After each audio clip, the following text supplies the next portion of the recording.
세상을 살리고 변화시킬 놀라운 하늘의 비밀이 12제자 안에 있습니다. 예수님의 12제자가 세상의 대안입니다. 적어도 1세기에 예수님께서는 그렇게 생각을 하셨습니다.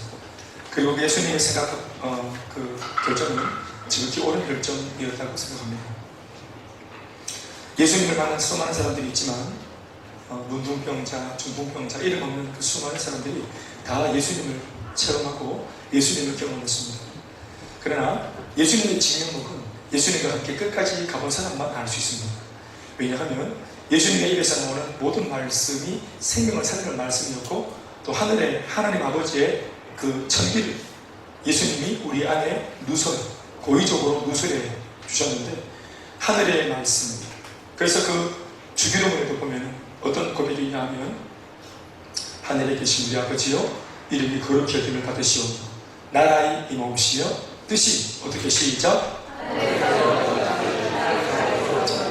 하늘에서는 이미 주님의 뜻이 이루어졌다 안 이루어졌다?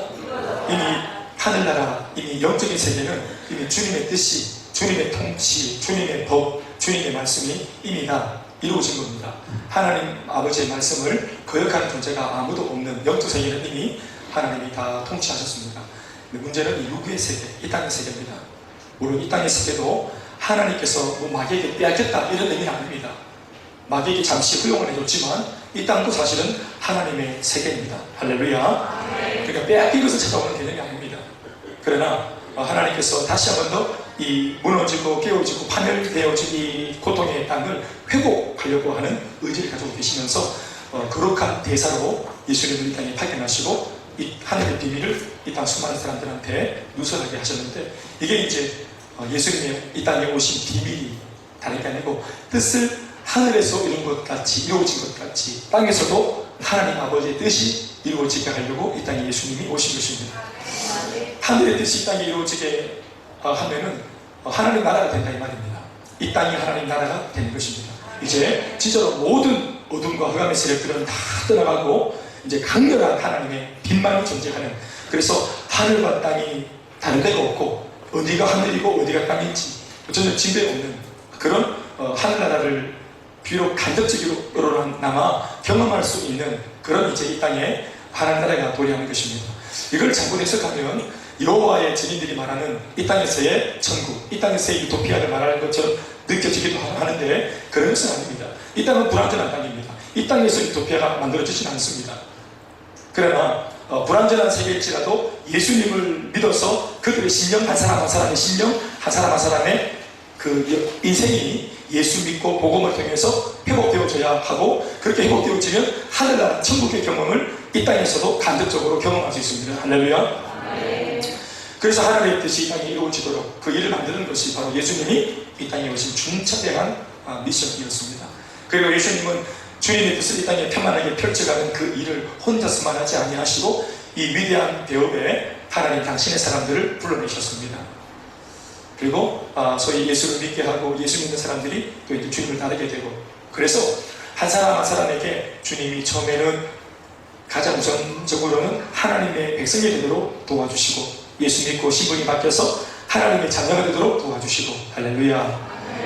우리의 이름과 신분이 바뀌면 우리 삶의 모든 기능이 이름 따라 이제 가는 겁니다. 기능은 이름 따라 가는 것입니다. 그래서 예수를 믿으면 먼저는 우리 이름이 바뀌고 우리 족보가 바뀌는 겁니다. 그래서 하나님의 아들이라는 이름이 바뀌면 내 안에 있던 모든 달란트, 끼, 은사 이런 것들이 이제는 나를 위해서 쓰여지지 않고 이제 내 몸이 하나님 나라의 이제 영광을 위해서 이제 기능을 하는 것입니다. 할렐루야.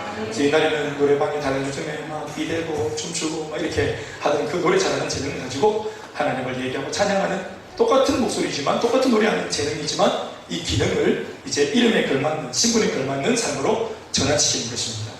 여러분들이 가지고 있는 제도가 참 많은데 100% 다 하나님이 주신 것입니다. 0.1%도 마귀가 준 것이었고 이 땅에서 내 힘으로 내가 스스로 만들어낸 것이 아무것도 없습니다. 100% 전부 다 하나님이 우리에게 주신 선물입니다.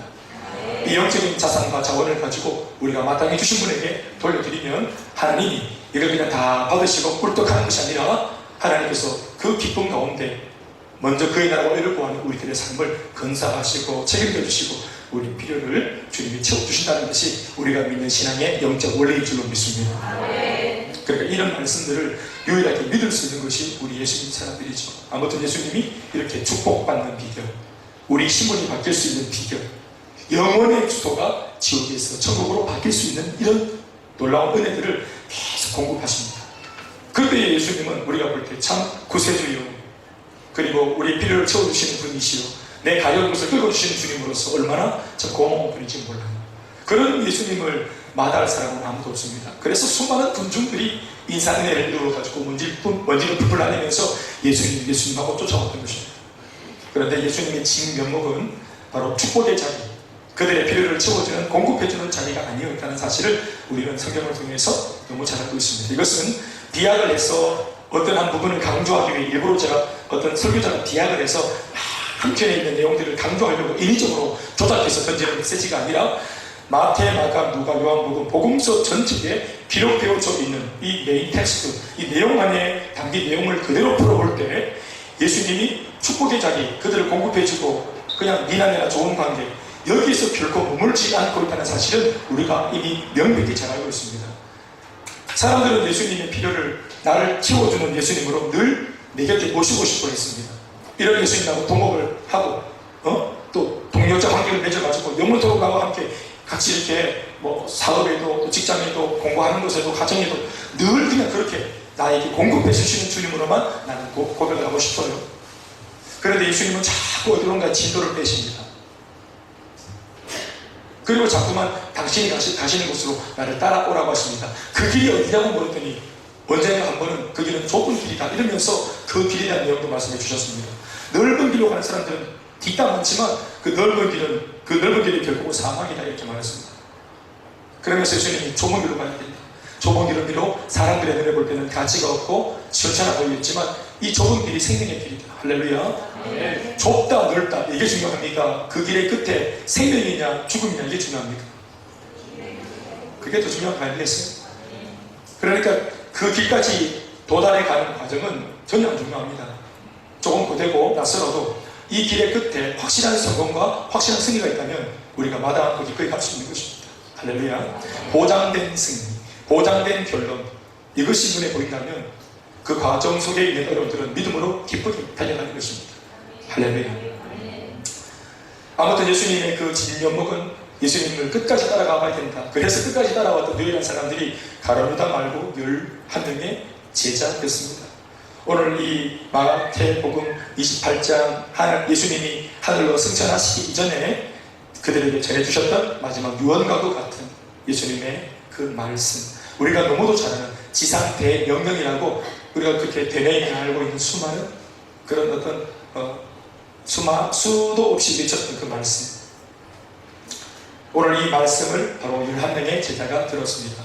그리고 이 말씀을 들었을 때 그들은 예수님의 마음속에 있던 진작부터 제자들한테 주고 싶었던 그 말씀의 진면목을 100%다 오픈하고 듣게 되었습니다. 그 말씀은 바로 너희는 가서 모든 민족을 제자로 삼아 아버지와 아들과 성령의 이름으로 세례를 베풀고 내가 너희에게 분부한 3년 반 동안이나 너희들한테 분부하고 가르쳤던 이 모든 것을 너희들이 제자를 삼은 또 다른 사람들한테 가르쳐라. 언제까지? 그들이 지킬 때까지 이 말씀으로 내가 너희들한테 했던 것처럼 너희들도 가르쳐라.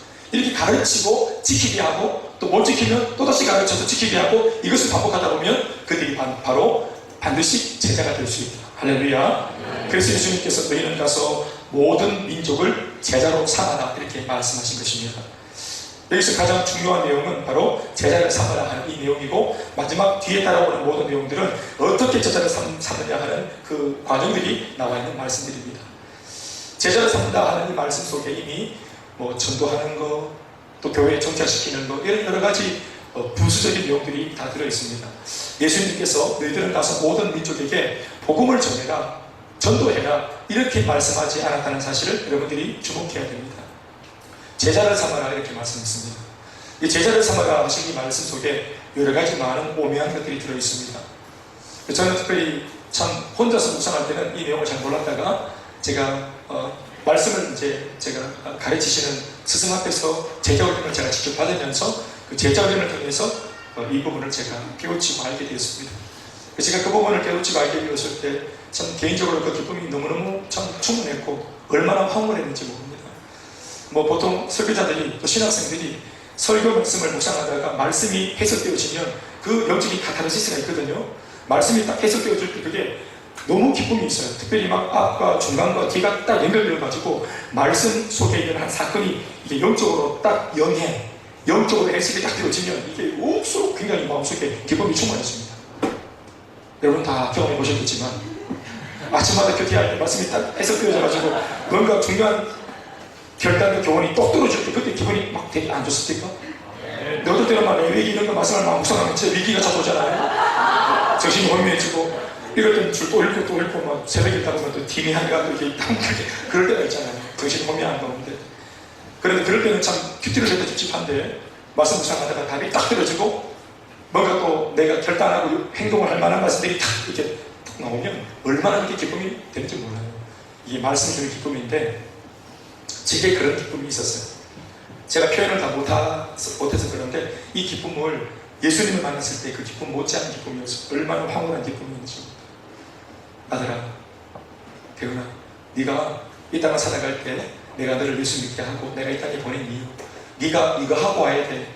사랑하는 아들아, 너 이거 하고 오너라 하면서 주님이 내게 주셨던 내 인생의 비밀, 예수님의 지상명령 이렇게 말하면 거창하다 이러지 말고 내가 살아가는 지극히 내 입장에서 이 말씀을 딱 들어보니까 지극히 부담되는 말씀, 지극히 빡세고 부담되고 아주 감당하기가 좀 버거운 말씀 이런 게 아니었고 이 말씀을 딱 풀어주는데 딱 들어보니까 그 자세한 내용까지는 그 스승이 조목조목 말해주지 않았는데 강사가 몇 가지 말씀을 딱 듣는데 이게 마치 바늘로 이 조각들, 이 첫 조각들을 쭉 연결해가지고 탁 옷을 하나 만들어내듯이 이 퍼즐처럼 흩어져 있던 이 말씀들이 이 복음의 말씀으로 다 꿰어쳐지면서 그림으로 딱 연결되는 거예요. 제가 너무 충격을 받았어요. 정말 말도 못하고 참 지금을 막 열고 눈물이 얼마나 쏟아지는지 지금 제가 그때 느꼈던 감동을 여러분들한테 100% 다 못 전해서 참 너무 좋은 건데 못 전해서 제가 좀 하죠. 그래도 제가 애써서 전해볼게요. 그 기쁨이 참 너무 기뻤어요. 제가 예수님이 이 말씀을 하려고 3년 반을 기다렸다 하는 것도 느껴졌어요. 예수님의 마음이 막 느껴지는 거예요. 왜요? 이 말씀 초창기 때, 중반부 때 전할 수 있어요. 그런데 그때는 이 말씀을 알아들을 수 있는 사람이 아무도 없어요. 영적으로 수준이 안 되기 때문에 이런 말씀 전하면 12제자도 벌써 일찌감치 예수님 곁을 도망갔을 거예요. 이미 제자 삼아야 된다 이런 걸 얘기하면 네가 제자다 내 제자다 따라오느라 하고 500명의 예서도 보여주고 죽은 사람 살려주시기도 하고 병도 낫게 해주시고 오 이러면서 감탄을 몇 번 하면서 제자들이 막 혼미한 가운데 따라갔단 말이에요. 그런데 만약에 네가 해야 될 거, 네가 해내야 될 거 이런 뭔가 부담스러운 말씀을 했다면 베드로가 500이요 고기 뜯어먹으면서 도망갔을 거예요. 야 그렇구나. 예수님도 세상처럼 줄 때는 뭔가 나한테 원하는 게 있구나 이런 삼아서 딴소리하고 다 도망갔을 겁니다. 근데 제 나름대로 이 말씀을 딱 제가 해석을 할 때 이거예요. 너희는 가서 모든 민족을 제자로 삼아라. 이 말씀이 제가 전해왔을 때 이게 기뻤던 이유가 뭐냐면 이런 겁니다. 왜 전도하라 말씀 안 하셨고 교회를 세우라 말씀 안 하셨고 뭐가 되라 이렇게 말씀 안 하시고 가가지고 제자를 삼아라 이렇게 말했을까.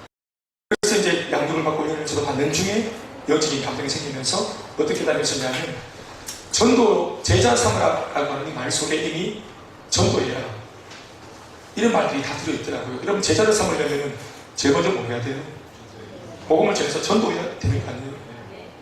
제자는 여러분 그냥 성도 수준이 아니고 신자 수준이 아니고 교인 수준이 아니에요. 예수님의 말씀에 100% 순종할 수 있는 그런 성도를 제자라고 부르는 거거든요. 그러니까 이 제자는 참 너무너무 수준이 높은 그런 신앙의 사람이에요. 어떤 면에서는 그냥 신앙의 사람이라고 부르기도 민망할 정도로 이런 사람은 그 교회, 그 사람이 어떤 교회에 있었겠든지 간에 아마 그 교회에서는 대단한 일꾼으로 인정받는 사람일 거예요. 한 교회에서 예수님의 제자쯤 되면 말이에요. 대단한 일꾼일 겁니다. 아마 목사도 예수님의 제자가 될 수 있을까 모르겠어요. 장로도 이런 예수님의 제자가 될 수 있을까 모르겠어요. 제자가 목사 아닙니다. 제자가 권사가 아니고 제자가 장로가 아닙니다. 왜냐하면 이런 세상 우리 교회 현재 있는 우리 교회 안에 있는 많은 직분들이 예수님의 말씀에 100% 순종하는 이 제자와 같은 삶을 살고 있다고 볼 수 없기 때문에 그렇습니다. 솔직히는. 그러니까 어떤 면에서는 이 제자라고 하는 이 영적인 레벨은 아마 그 교회에서 이름 붙일 수 있는 모든 어떤 그런 레벨 중에서 제일 높은 레벨의 사람이 아닌가 싶습니다. 겉으로 볼 때는 대단하지 않아도 말이에요. 그런데 이런 수준 높은 사람을 너희들이 만들어내라 이렇게 말한 겁니다. 제자로 삼아. 그러니까 이 제자를 높은 수준의 사람을 삼으려면 이게 이런 수준 높은 사람이 그냥 지절로 지발로 이렇게 두벅두벅 걸어와서 나를 좀 써주시오 이렇게 하는 게 아니잖아요. 대기업 같은 데는 유능한 사람들이 찾아오잖아요.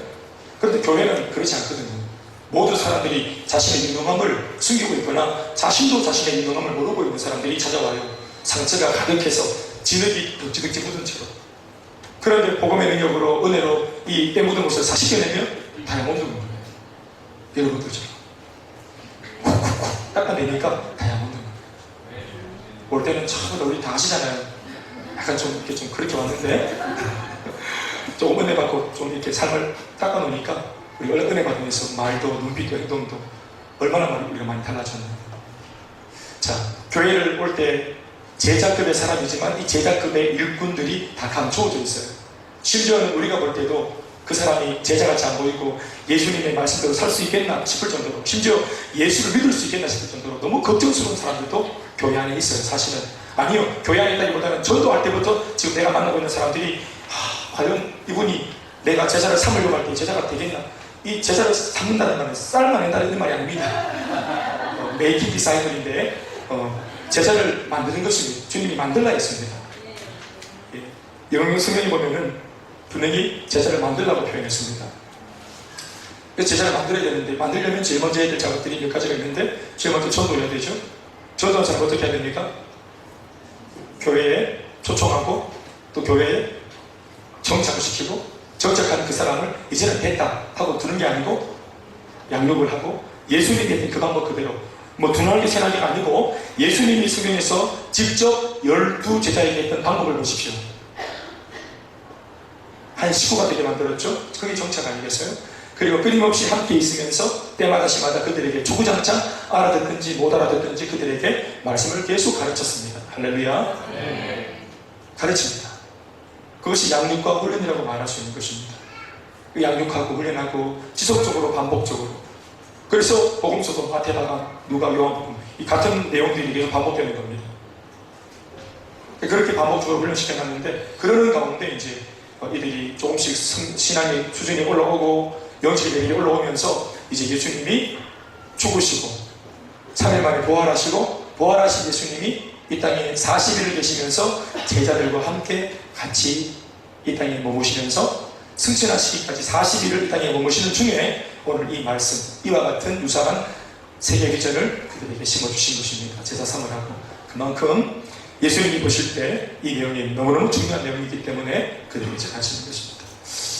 제가 이 내용을 들으면서 또 제가 방금 말씀드렸지만 전도, 정착, 양육, 훈련 자 이런 것 말고 이 전도 맨 앞에 있는 이 전도 앞에 또 뭐가 있어요? 전도하려면 뭘 해야 돼요? 네, 좋은 관계 맺기를 해야 되겠죠?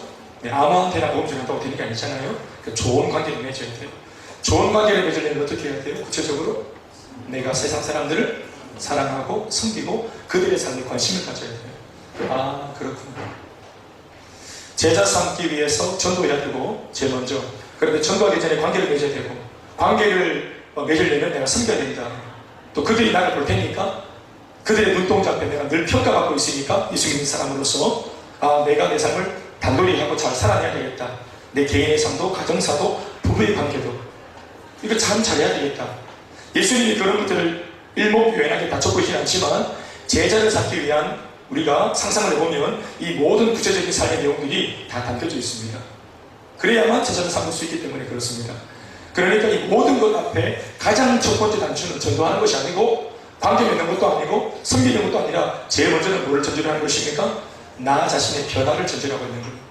이 사명을 들었을 때 아, 내가 해야 될 거 내가 해야 될 거 내가 무슨 일을 해야 되지? 전도 많이 해야 되나? 이런 게 아니고 이 모든 사명의 말씀 앞에 전혀 주님을 언급하고 있지도 않지만 암묵적으로 친구 가운데 나한테 비서가 같이 긴 잠금을 확 꽂아내는 그 말씀이 뭐냐 하면 너 자신의 변화를 전제로 할 때 이 모든 것이 성취될 수 있느니라. 그러니까 이 말씀이 제게 발견되어진 거예요. 그래서 제가 너무너무 깜짝 놀란 거예요. 나는 그냥 내가 가지고 있는 어떤 그런 태생적인 열정 가지고 그냥 이것도 열심히 저것도 열심히 뭐 제자 삼으라 뭐 이것도 뭐 열심히 하면 되지 뭐 매사 열심히 할 수 있으니까 몸 안 차리니까 뭐 열심히 있으니까. 그런데 이런 것들이 아니라 너무나 섬세하고 너무나 구체적으로 나 자신의 전인격의 변화를 예수님이 요구하고 계시더라고요. 그래서 내가 수준이 되어지는 만큼 그만큼의 제자를 내가 삼을 수 있는 거. 결국은 이 제자가 내가 제자를 삼으면 부족해도 내가 그 사람의 스승이 되는 거예요. 부족해도 내가 제자를 삼는 순간 친구가 아니라 제자를 삼는다는 말 자체가 이미 내가 스승이 되는 거예요. 내 딸이 있다는 말은 내가 부모가 됐다는 말이잖아요. 내게 학생이 있다는 말은 내가 가르치는 학생이 있다는 말은 내가 교사가 되었다는 말이잖아요. 제자를 삼는다는 말은 제자를 삼아내 이 말은 뭡니까? 네가 스승이 되어라 이 말이거든요. 너는 모든 민족에게 제자를 삼아라 이 말은 너는 모든 민족 사람들 앞에 네가 스승이 되어라 본이 되어라 이 말씀입니다. 그러니까 남한테 주시는 메시지 같지만 나한테 주시는 메시지라는 거를 제가 너무 뒤통수에 해머리로 땡 한 대 맞았다. 그리고 이 사명 때문에라도 내가 나 자신의 변화를 노력하고 애쓰는 가운데 정작 누가 가장 행복해지는가 하는 것을 계산해 봤을 때 나 자신이더라고요. 내 자신이 변화되더라고요.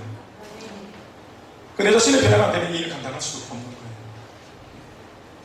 그래서 예수님께서 마지막 부활하시고 난 뒤 하늘로 승천하시기 전에 이 땅에 내려오셔서 마지막까지 못 알아듣고 예수를 팔아먹은 죄책감 때문에 눌려있는 그 제자들을 다시 한 번 더 일으켜 세우시고 용기를 북돋워주면서 용기와 신앙만 회복해 주신 것이 아니라 이 모든 것 위에 이 모든 회복들 위에 회복되고 이제 잘해라 이게 아니고 회복되게 하신 것도 목적이 있는데 회복을 시킨 이후에 회복되어진 베드로 그 심령 속에 이 사명 심어주고 회복되어진 안드레의 심령 속에 이 사명 심어줘서 다시는 아무리 자기가 예수님 이제 부재 상태에서 자빠지고 쓰러질 때 예수님이 다시 부활하고 안 그렇게 하셔도 제자들이 이 사명 때문에라도 넘어졌다가 다시 일어날 수 있도록 지금은 예수님이 직접 오셔가지고 40일 동안 말씀으로 다시 이렇게 세워주고 있는 이 작업을 굳이 하시지만 앞으로는 예수님이 마음과 심장을 담고 보혈을 쏟아서 피를 담아서 그들에게 전파해준 이 놀라운 하나님의 당부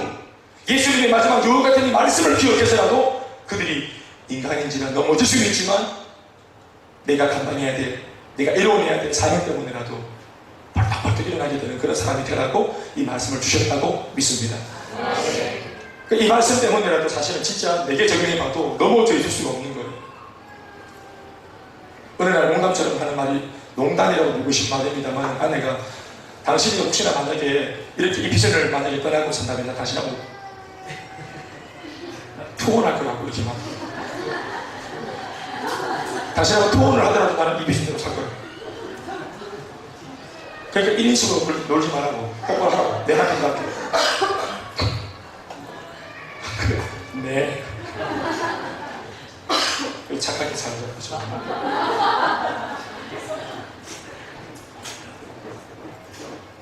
나는 그 말을 들으니까 되게 신나더라고요.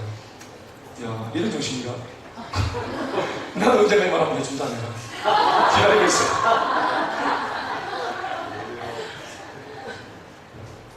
자빠져 있을 수 없는 뭐 그런 이제 배경들 늘 부러져 있을 수 없는 배경들 이런 것들이 참 힘을 주고 이렇게 세우는 그런 힘이 되어주는 것 같습니다.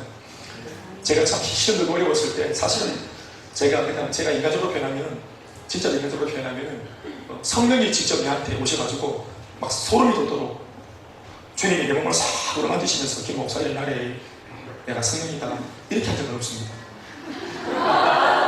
또 내가 뭐 티미아니 뭐 딴데다 오실게 예수님이 막 손자국 손에 그 못 잡고 난 손을 보이시면서 니 장난하나 지금 이거 안 보이나? 십자가 우리가 십자가만 보면 왜 기가 확 죽잖아요.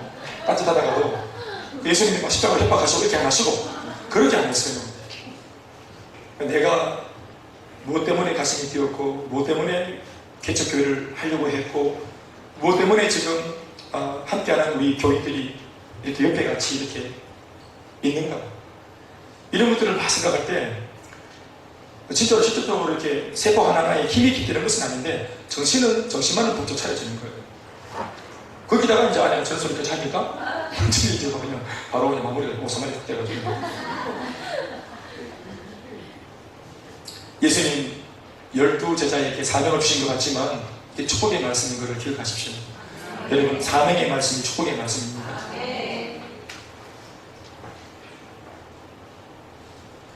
결국은 세상 살릴 하나님의 유일한 대안은 12제자입니다.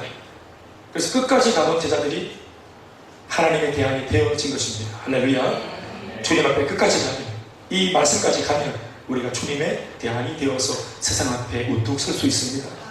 또 이 12제자가 대안이 될 수 있는 12제자, 그냥 시시하고 비기비기한 12제자가 아니라 세상의 대안이 되는 12제자가 되었다는 말은 그들이 예수님을 통해서 이미 양육과 훈련을 제대로 받아서 검증되었기 때문인 줄 믿습니다.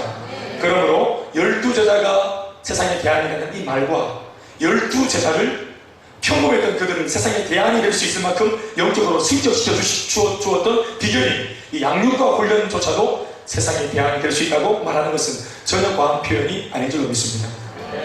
예수님과 함께 3년을 지내온 양육받은 베드로와 그리고 나머지 제자 무리였습니다. 겉으로 볼 때는 별 다를 바가 없어 보였지만 그들은 3년이나 이미 양육을 받은 상태입니다. 이미 그 속에 복음의 에너지가 충만한 상태에 있는 것입니다. 이전의 그들이 아닙니다. 절대로 얕잡아 볼 수 없는 것입니다. 할렐루야. 단지 겉으로 드러낼 용기가 없어서 그렇지 이미 베드로 속에는 우리 후에도 다 말씀을 사도행전에서 봤지만 베드로의 설교 한 편을 통해서 그것도 짧은 단편의 설교를 통해서 김대 목사처럼 이렇게 막 주저리 들게 안 해도 설교를 아주 임팩트 있게 짧게 딱 전해도 그 말씀 앞에 3,000명이 회개하고 또 며칠이 지나서 또 복음을 딱 전했더니 5,000명이 회개하고 자기를 잡으려고 찾아왔던 몽둥이를 들고 찾아왔던 공의원들 앞에도 내가 너희들의 말을 듣는 것이 옳으냐 하나님 말씀을 듣는 것이 옳으냐 하고 나 하나님 말씀을 듣겠다 하고 말씀을 계속 그들에게 전했더니 공의원들이 이 사람들을 포박하러 왔다가 쫄아가지고 다시 돌아가는 이런 놀라운 능력의 역사가 나타난 줄 믿습니다. 이 능력이 이미 예수님이 다 이루었다 하셨을 때 이미 나 제자들 다 세웠다 이 말과 같은 겁니다. 할렐루야. 구원을 다 이루었다 이 말도 되지만 나 재생산세요 나의 복음을 증거할 복음 전달자 12제자 내 다 완성했다 할렐루야. 그 말의 의미도 다 이루었다는 말씀이 들어있는 것입니다. 아멘 아멘. 그러니까 그렇게 할 만큼 이미 복음서 안에 사도행전으로 넘어가기 전에도 이미 베드로와 12제자 안에는 3,000명 5,000명 수많은 무리를 한마디의 복음의 능력으로 사로잡고 변화시킬 수 있는 강력한 인생의 무기가 이미 장착되어 있었습니다. 오순절날 성령이 임하셨고 그들에게 충만하게 역사하셨습니다. 그 일로 사실 그들 마음속에 있던 복음이 이제 명실상부 폭발적으로 불이 붙어서 터져나오긴 했지만 좀 비약을 한다면 이 성령이 하셨던 일은 사실 그들 속에 이미 있는 복음의 능력을 전할 수 있는 바깥으로 분출시킬 수 있는 용기와 담대함을 주신 어떤 사역들을 성령이 하신 것입니다. 아멘이십니까? 부족하지 않습니다. 양육과 훈련으로 부족하지 않습니다. 왜냐하면 예수님이 다 이루었다 하셨기 때문에 그렇습니다. 그것을 위해 예비된 성령이 임하고 불이 붙으니까 내 속에 충만했던 복음 에너지를 이제는 바깥으로 분출시키는 그 역할이, 그래서 예수님과 성령의 역사를 통해서 이 복음의 전달자들이 우뚝 세상 앞에 세워졌던 것인 줄로 믿습니다. 양육과 훈련 그 위에 성령의 불이 내려오시니 불이 붙어 이런 놀라운 삶을 살았습니다. 성령의 기름 부으심은 하나님의 일이니까 우리는 단지 우리가 할 수 있는 일, 내가 해야 하는 일, 할 수 있는 그 일을 하면 됩니다. 그것이 바로 목사는 양육과 훈련을 시키는 것이고 또 우리 성도들은 양육 훈련을 받는 것입니다. 그러나 그런 것들이 우리 가운데 지난 한 4, 5년 정도 제가 이렇게 하면서 결코 혼자서 수많은 사람들을 대상으로 이런 훈련되어진 제자들을 세상에 대안이 될 수 있는 제자들을 다 이렇게 세울 수는 없다는 것을 제가 많이 알게 되었습니다. 제자는 말 그대로 대량 생산이 어렵다는 것을 알게 되었습니다. 기도하는 것은 저와 같이 이렇게 양육 강사가 많이 세워져서 본인도 사역을 하면서 또 몸부림치면서 또 제자들을 일으킬 수 있는 그런 이제 앞으로 양육 강사들이 우리 안에서 막 일어나길 바랍니다. 그러나 그때까지는 아직 혼자로 제가 있기 때문에 그때 우리 사모님이 이제 또 양육반을 받아서 이제 둘이 이제 하는 그런 관계에 있는데 그런 중에 있으니까 소수를 놓고 훈련과 양육을 하는 이제 이런 어떤 이 원리 안에서 많은 전도인들을 다 대상으로 할 수는 없는 것이라 이번에 판단이 되었습니다. 그래서 제가 여러분들도 다 아는 바와 같이 12명의 소수 사람들을 모아가지고 같이 양육과 훈련하고 있는데 이번에 참석하지 못한 분들은 다음에 12명을 모집할 때 또 그 차수에 들어와서 같이 또 우리가 관계 맺고 좋은 시간을 가지길 바랍니다. 할렐루야. 그래서 이번에 여러분들이 혹시나 하시는 분들도 여러분들이 대표 선수니까 더 열심히 해주시길 바라고 또 잠시 다음 순서를 기다리고 있는 분들은 마음속에 또 너무 이질감을 느끼거나 또 그렇게 하지 말고 또 혹시나 이 사가지게 내가 외웠구나 하고 따져도 피우지 마시고 예배 중심으로 또 세일가도 예배 중심으로 잘 따라와 당부를 드리겠습니다. 할렐루야. 사랑하는 여러분, 생명거는 제자를 우리가 교회에서 일으켜야 하고 타협을 하지 않으려고 하는 예수님의 제자들을 교회가 이 땅에 비춰내야 될 줄로 믿습니다. 다니엘과 제 친구는 하루아침에 나온 것이 아니라고 합니다. 생명을 걸고 타협이 없는 신앙의 사람을 오늘의 교회가 복음 안에서 말씀 안에서 양육과 훈련 안에서 교회가 만들어내야 될 줄로 믿습니다. 세상에 대안이 되는 사람은 회사에서 만들어내지 못합니다. 학교에서도 만들어내지 못합니다. 이런 영적으로 충만해서 온 땅을 창조하신 하나님의 마음을 가지고 이 땅을 상대하고 이 땅을 보듬어주고 이 땅을 치유할 수 있는 그런 세상의 대안이 될 수 있는 사람은 하나님으로부터 훈련되어지고 빚어져서 만들어진 사람이어야 합니다. 그런 세상을 살릴 유일한 대안은 유일하게 교회 안에서 배출될 수가 있는 것입니다. 세상의 항목을 지식이 아니고 하나님의 말씀과 하나님의 뜻과 하나님의 본심을 깨닫고 알아서 주님처럼 시정을 가지고 아버지 마음으로 애타게 기도하며 세상을 치유해 나가는 그 믿음의 사람들을 통해서 세상이 치유되는 것입니다. 저 자신의 변화와 치유는 결코 수학 공식을 통해서 바뀌지 않았습니다. 영어 단어를 제가 암송해서 저희 가정의 아픔과 가문의 저주가 시키지 않았습니다. 분명히 저 개인의 서글펐던 삶과 우리 가정의 저주와 올무와 모든 고통의 문제, 술 취함, 방탕함, 폭행, 노름, 이 모든 우리 세계 너무 중차대한 고통의 문제들은 제가 경험한 것 분명히 복음을 통해서 회복되었습니다. 다른 거 아닙니다. 여러분. 분명히 복음을 통해서 한 사람 한 사람 우리 가족 식구들이 은혜 받고 주님 만나면서 변화됐습니다. 그 마음속에 오랜 고통이 회복되어지고 그러니 분명 저희 가정처럼 저희 가문처럼 이 세상을 치유할 수 있는 비결도 복음입니다. 그러니 그 복음을 진짜 시대의 대안이라고 생각하고 이 복음을 전하기로 마음먹는 그런 하나님의 사람들, 주님의 제자들이 교회 안에서 배출되어져야 할 줄로 믿습니다. 제가 지난주도 몇 번의 연극을 했는데 북한의 주체 사상을 생각해 보십시오. 어린 시절부터 세뇌를 받으면서 그들이 주체 사상에 완전히 물들어 있지 않습니까?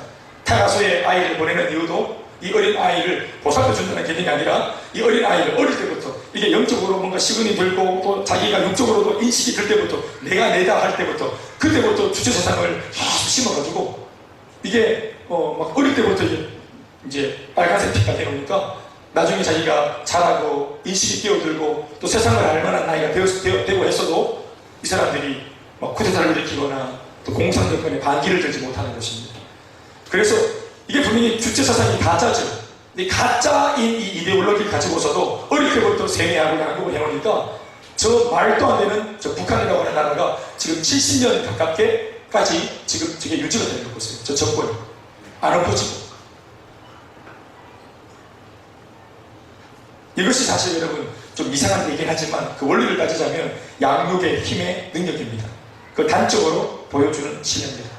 오늘의 기독교, 오늘의 복음, 오늘의 교회, 오늘의 목사, 오늘의 성도 우리 모두는 이전의 그 어떤 시대보다도 더욱 강력한 우리가 되어져야만 합니다. 왜냐하면 이 시대가 이전의 어떤 시대보다 악하고 음란하고 타락했기 때문에 그렇습니다.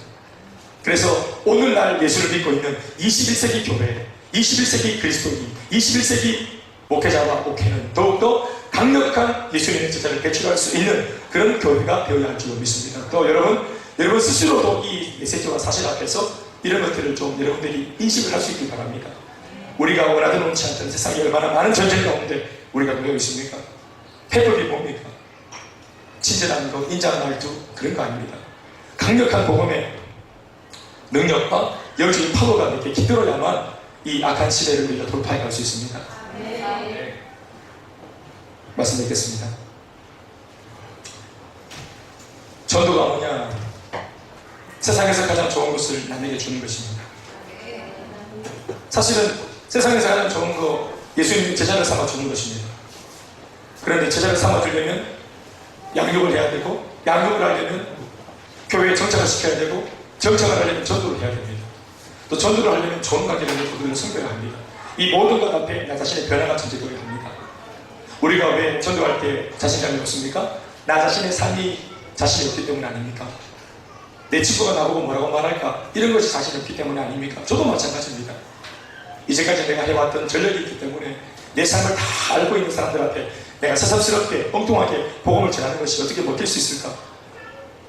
어떤 면에서는 예수님의 지상 명령을 이루어가며 있어가지고 가장 큰 장애물이, 가장 큰 대안도 우리지만 한 면에서는 가장 큰 장애물도 나 자신인 것 같습니다. 결국 내 자신이 변화되면 이 사명은 나를 통해 이루어지고, 결국 내가 변화되지 못하면 이 사명은 내 앞에서 막히게 되는 것입니다. 사랑하는 여러분, 우리가 예수님의 명령을 따라 제자 삼기 위해서 우리가 어떻든지 애를 써야 되는 것은 전도입니다. 오늘 우리는 그리고 2015년 가을 팽복 모임 선포주의를 맞이하고 있습니다. 10주 동안 우리가 복음을 전하고, 또 우리 아이들은, 청소년들은 7주, 또 우리 어린이들은 6주. 아마 우리 지금 청소년들은 다음 주 12일 토요일 날 해피스쿨 행복 모임을 다 선생님하고 학생들 다 배우고 난 뒤에 그 다음 주일날 이렇게 그 다음 날 주일날 우리는 따로 선포식을 하고, 그렇게 우리는 7주 과정으로 그렇게 진도를 할 겁니다. 어른들은 이제 오늘 이제 시작되지만, 사랑하는 여러분, 우리가 지금 전도를 이제 하려고 합니다. 이 전도 어려운 것이 아니고 힘든 것이 아닙니다. 나 혼자 하려고 하면 힘든 거지만, 세상에서 가장 좋은, 남에게 가장 좋은 것을 줄 수 있는 그 선물이 바로 복음인데, 이 복음을 전하는 것이 이게 전도라고 하는 것입니다. 사랑하는 여러분, 그래서 아까도 우리가 영상을 봤지만 이 좋은 것을 주려고 하는 우리가 구걸하듯이 가면 안 됩니다. 이 복음을 주고 내가 뭔가를 받을 게 있어가지고 구걸하는 것 마냥 그렇게 전하는 것이 아니고, 내가 가지고 있는 것 중에 제일 좋은 것, 또 웃긴 것이 그 사람의 인생에도 따지고 보면 제일 필요한 것입니다. 이 복음이 그 사람한테 지금 꼭 필요한 것, 가장 필요한 그 복음이 하필이면 지금 나한테 넉넉하게 있을 수 있어요. 그러니까 못 전할 것이 없는 거예요. 그런데 이 복음의 가치를 잘 모르는 그분들이 몰라서 거절하고, 또는 우리한테 좀 이렇게 어려움을 주더라도, 우리가 아까도 말했던 헛스윙을 몇 번 하더라도 폼 좋게 진짜 멋있게 헛스윙했으면 좋겠습니다. 루킹 상징을 하지 않습니까? 얼추하게 있어가지고 쭉 이러다가 상징 나가는 것이 아니라, 비록 헛스윙을 해도 멋있게 쫙 누르고 상징 나오시면 될 수 있고요. 그렇게 7번, 8번 시도하다 보면은 단 한 번에 제대로 맞는 그 공을 통해서 이제 홈런이 나오면 되는 것입니다. 할렐루야. 그래서 낙심하지 말고, 또 좌절하지도 말고, 헛스윙하러 가자. 이런 마음으로 우리가 10주 동안 몸을 집어고 달려갔으면 좋겠습니다. 나머지 4주는 우리 전도 축제를 통해서 4주를 또 준비할 것이고, 그래서 14주 후에 우리가 D-Day를 잡아서 우리 영혼 주수 주일 할 겁니다. 같이 기도하는 마음으로 같이 마음속에 결단해 주시고, 이 모든 것을 통해서 결국은 주님이 원하시는 것은 나 자신의 변화, 나 자신의 성장이라는 사실을 꼭 명심해서, 주님의 어떤 그런 말씀이 너무 그렇게 참 부담스럽다라고 생각하지 말고, 주님을 인색한 분으로 오해하지 말고 나를 끝까지 사랑하신다는 것을 꼭 아시기 바랍니다. 저를 보십시오. 오늘 우리는 이제 설교가 끝나고 나면 이분 순서로 저희 교회에 오늘 3분의 셀 리더를 세울 겁니다. 셀 리더는 신정자 셀리더, 신경아 셀리더, 박상훈 셀리더입니다. 이 세 사람은 공통점이 뭐냐면, 세 사람 모두가 다 우리 교회에서 예수를 믿었다는 것입니다. 할렐루야. 우리 교회에서 예수를 믿기 전에 누가 전도했겠죠? 전도하기 전에 그들을 섬기고 관계를 맺었겠죠? 또 이분들은 모르겠지만 그분들은 또 제 앞에서 자신들의 변화를 얻고 양육받고 훈련받는 그런 작업들을 이미 거쳤습니다. 그리고 지금 여러분들처럼 복음 전하자, 행복모임 열자 하는 이 마음속에 부담이 되는 말씀들을 그들도, 이 세 사람을 전도했던 사람들도 지금 이 자리에서 저를 통해서 들었을 겁니다. 부담스럽지만 머릿속에 베스트셀러 적을 때 신정자라고 누군가가 적었을 겁니다. 누군가가 신경아라고 적었을 겁니다. 누군가가 박상원이라고 적었을 겁니다. 정작 그 세 분은 모르고 있는 일이었습니다. 그런데 이 이야기가 복음을 전하려고 하는 사람과 이 복음이 필요한지도 모르고 살아가는 복음이 필요한 사람들의 만남을 통해서 그들이 복음을 듣고 감동을 하고 교회 오고 정착해서 양육받고 훈련받고, 양육받을 때 과정도 눈에 선하죠. 말씀 들을 때마다 아멘 이게 아니고 끊임없이 갸우뚱갸우뚱, 말씀 들을 때마다 끊임없이 갸우뚱갸우뚱. 심지어 모두가 기쁨으로 받는 양육반에서도 조차도 갸우뚱갸우뚱 그랬던 흔적도 있고. 우리 사물 형제는 어디 갔노? 우리 박사는 아예 대놓고 나는 어차피 왔으니까 한자가 돼가지고 의리가 있으니까 1년만 다 다니고 1년 뒤에 결정하고 나는 떠날 거라고 교회를. 예의성 1년을 한번 다녀주겠다고. 이렇게 나왔던 1년이 지금 2년이 되고 2년 반이 되고 있지. 계속 이렇게 하고 있는. 우리 모두가 다 신경을 잡았던 마찬가지로 세상에서 하는 성공이 웃기라고 막 몸을 치다가 고마마 저를 만나가지고 고마 이래가지고 하여튼 저래가지고 그래 됐는데 그래 됐습니다. 기본적인 것은 이 모든 것의 첫 출발점이 지금 제가 방금 말씀드린 이 모든 성경 말씀 그 원리 원칙 그대로 진행이 되었다는 것입니다. 이게 사람 살리는 영혼의 매뉴얼인 줄로 믿습니까? 나는 내가 하는 목회와 내가 하는 삶 속에서 이런 일이 일어날 것이라고 상상을 못 해봤어요. 내 한 사람도 살기도 바빠 죽겠는데 내가 누구를 건사하고 뭐 이런 거 상상도 못 해봤어요. 근데 이 지상 영역이 더 이상 저한테는 이제 부담이 아니게 됐어요. 한번 해보려고 도전할 수 있는 도전급이 뭐 이 정도 됐어요. 이 정도는 됐어요. 그래서 이게 너무 행복해요. 내가 이루지는 못할지라도 도전할 수 있는 큰 산 비전이 있다는 것이 이게 너무 행복해요.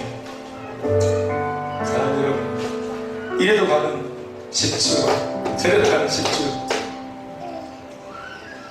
경험자님, 올 봄 4월 첫째 주부터 10주 동안 기억나는 거 뭐 있어요?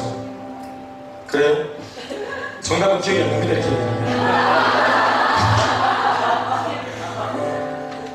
내 인생에 대단한 그런 일이 그 10주 동안 일어나는 거 잘 없을 것 같아요. 잘 없지 않았던 우리 인생에 특별한 그런 이벤트가 잘 없으니까. 그런데 이번 이 가을이 우리 평생 잊지 못할 그런 가을 10주가 되길 바랍니다. 결실의 계절입니다. 해바라기 얼굴 아시죠? 해바라기 이 얼굴에 가을이 되면은 씨가 맺히는데 그 씨가 한 해바라기당 1,500개 정도가 박힌답니다. 이 미분인 해바라기도 그냥 해만 쳐다보고 이렇게 있었는데 가을쯤 되니까 1,500개 열매를 맺어요. 참 대단하지. 우리는 뭘 바라보고 달려온 한 해인지 모르겠지만 어떤 열매들이 우리 삶에 결실하는지 잘 모르겠습니다. 좋으신 하나님께서 우리 안에 좋은 열매, 보람된 열매 맺을 수 있는, 보람된 가을을 보낼 수 있는 그런 기회를 주셨습니다. 마음껏 영혼들을 작정하고 마음껏 한번 살려보겠다고 배트를 딱 잡고 한번 스윙해 보시길 바랍니다. 폼나게 아멘이십니까? 따라합시다. 주님, 영혼만 고쳐 주옵소서. 폼나게 실패하게 하여 주옵소서. 실패 아무나 하는 게 아니라 그랬죠? 루키 상태 당하지 말고 그래도 폼나게 스윙 한번 해봅시다. 아멘이십니까? 그런 삶 살기를 주의 이름으로 축원합니다.